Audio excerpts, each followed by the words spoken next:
What's up, guys? Welcome to Daily Dose of Reddit. This is your host, Zach, and today's subreddit is r/TalesFromTheCustomer.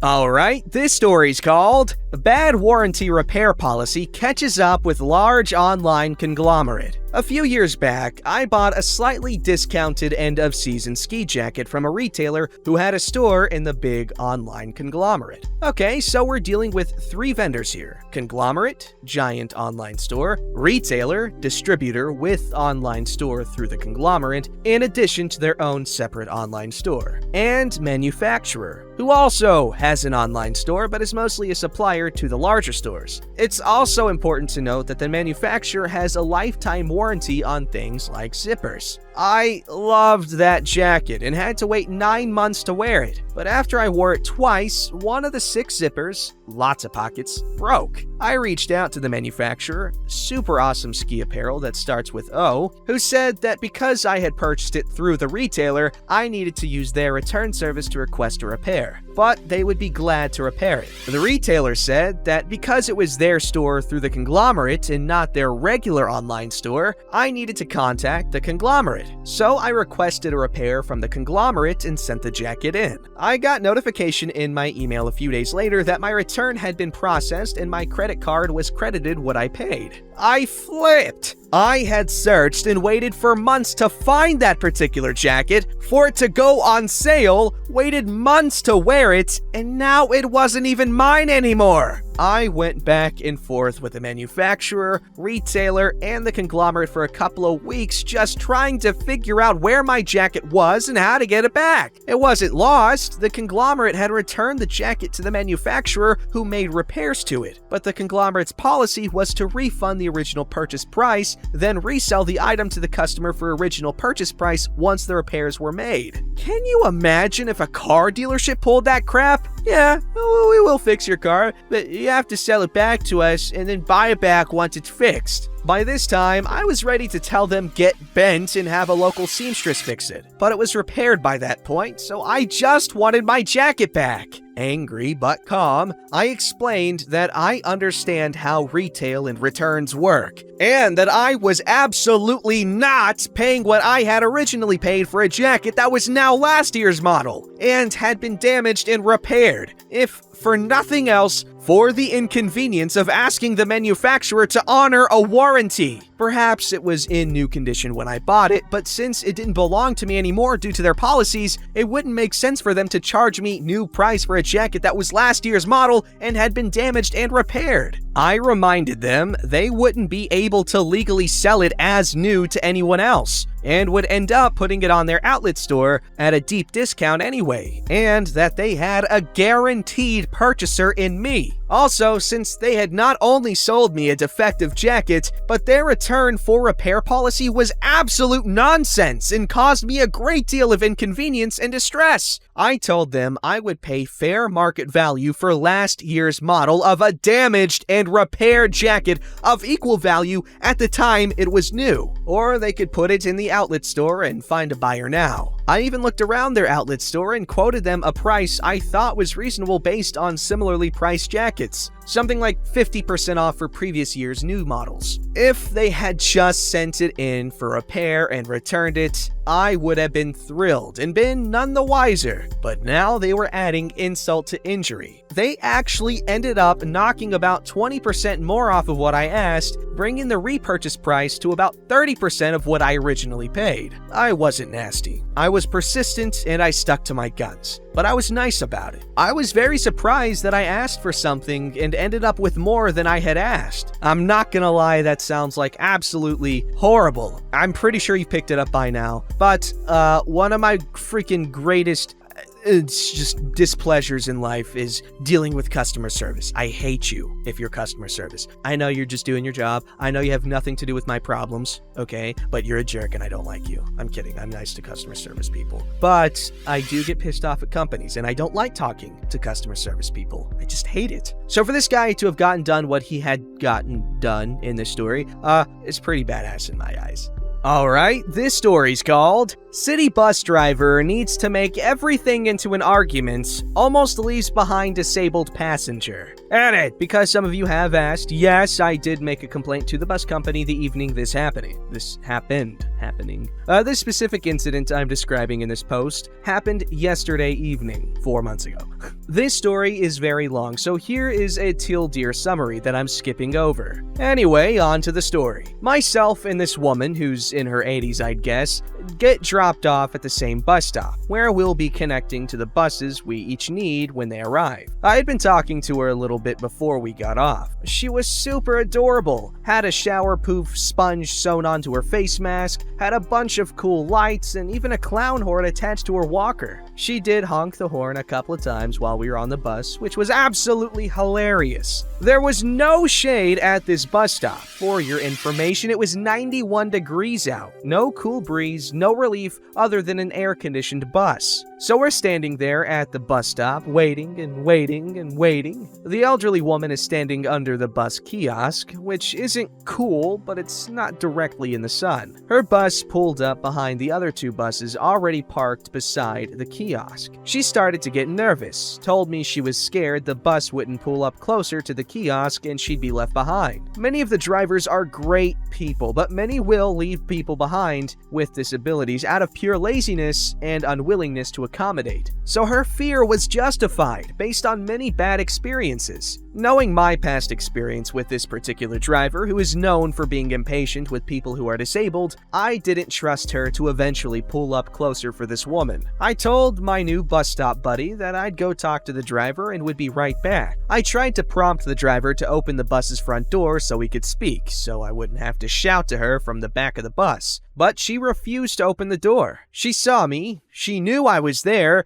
but just flat out ignored me. Not that signing to someone is particularly easy, but she didn't even gesture to me. Nothing. Just looked at me and turned away like, whatever. So I got on the bus via the back door. I called out to the driver and asked the following. When these other buses are gone, can you please pull up for this woman out here who has the walker? She can't walk this far and needs the ramp. I was shouting because we aren't allowed to get close to the front of the buses, but I wasn't being impolite. This is the driver's response. What do you want me to do? Push the buses forward? So I repeated my question. At first, I thought she might not have heard everything I said. Well, she repeated her snotty response back at me. I never demanded she push any buses forward. I just asked her to pull forward for this woman. It is very, very commonplace for passengers in my city to ask drivers to do this, to inform drivers of people who need assistance. There was nothing strange or wrong about what I was doing in this situation. So I said to her, when these buses leave, will you pull forward to her? Now I was mad. Politeness gone. I tried, but all she wanted to do was argue. I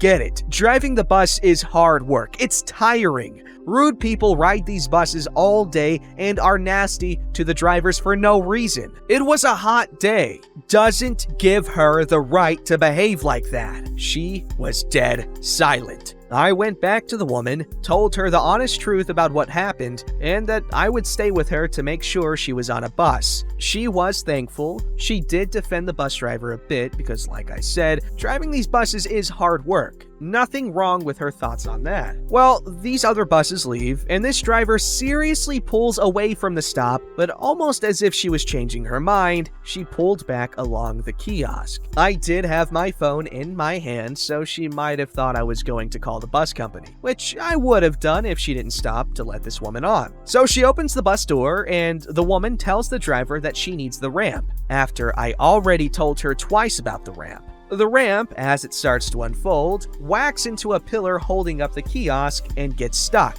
The woman and I both say to her to just back the bus up a couple of inches and it'll be fine. She refuses. The driver gets up, goes to the ramp, and tries to wrench it toward her. It won't budge, and gets even more stuck than before. While this is going on, my bus arrives. I had to go, and I knew that this goofball driver couldn't leave with the ramp stuck, so I bid my new bus stop buddy farewell and said I hoped everything worked out, and I got on my bus. Well, don't you know, the driver comes to talk to the driver of my bus and asks him for help because she's still stuck. He tells her to back the bus up. She refuses and begins arguing with him about how it won't work. Why did you ask him for help then? He gets off the bus, goes to help her, which is him telling her multiple times to back up until she finally does. I literally got off the bus to hear all of this, partly because I wanted to know what was going on, and I was still worried about this woman. Finally, this idiot of a bus driver concedes and agrees to back the bus up. Takes all of a few seconds, and hooray! The ramp is no longer stuck. All of that commotion and arguing because she didn't want to do some very, very, very simple things. In the end, the woman got on fine. No idea what happened to her after that, but I'll definitely ask her next time I see her. That would be so nice. Follow up, hell yeah,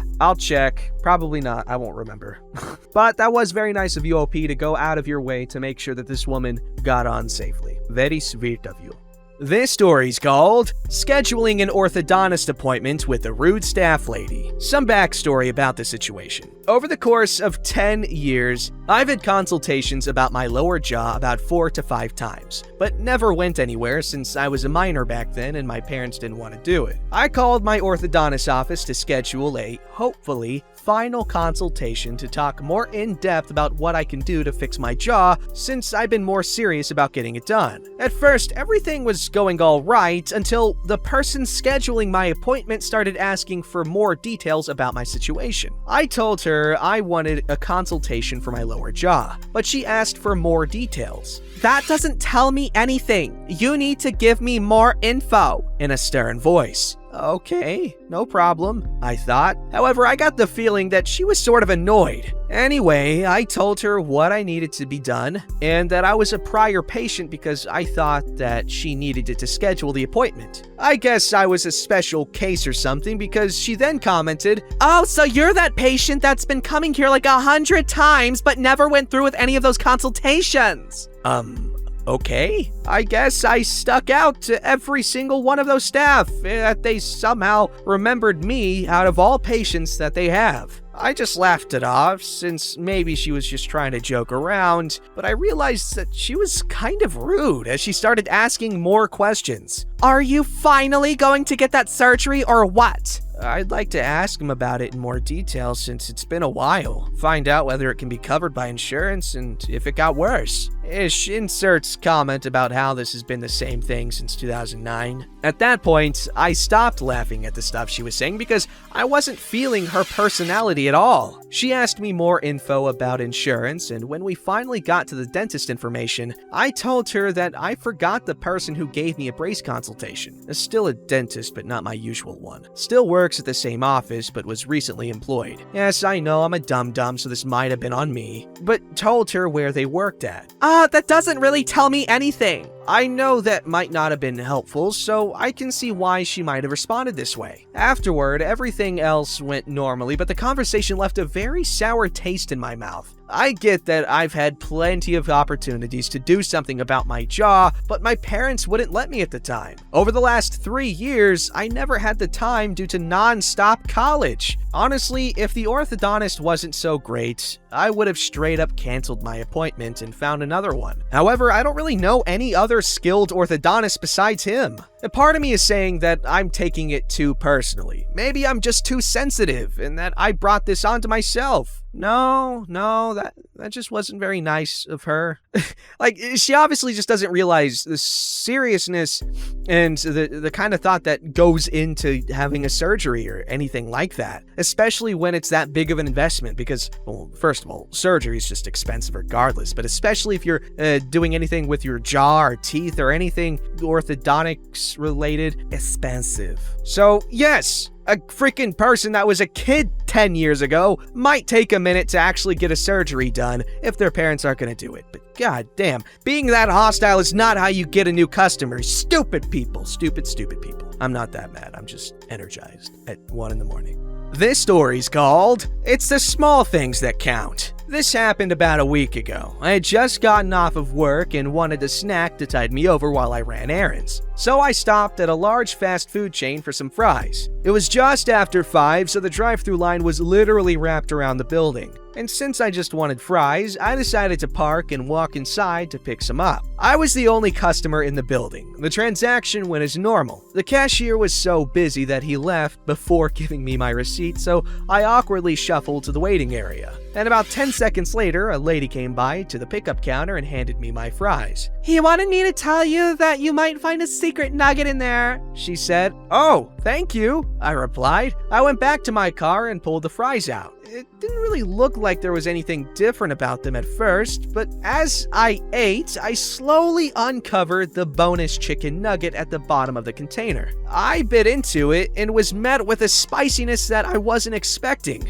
I hadn't tried their spicy nuggets before, but it was actually the perfect level of spice, and I'm totally ordering those from now on. I know it's not a big story, but it really made my night. I hadn't even thought about it from their perspective. They're super slammed, and then this customer walks in and doesn't take up space in the drive-thru. They're wearing a mask and aren't rude, and they have the easiest order in the world. All he had to do was shove fries in a container and move on, but he went the extra step to show his gratitude, and I don't even have my receipt to give him a positive review, without mentioning the free food, of course. Maybe that's why he didn't give it to me. Oh shoot! Oh yeah, I guess that makes sense. People can get in trouble for giving free food. But it's nice because, a lot of the time if you give it to the right person, they will come back and appreciate it more, and, you'll have reliable business with that person. But, be careful because you will get choosing beggars.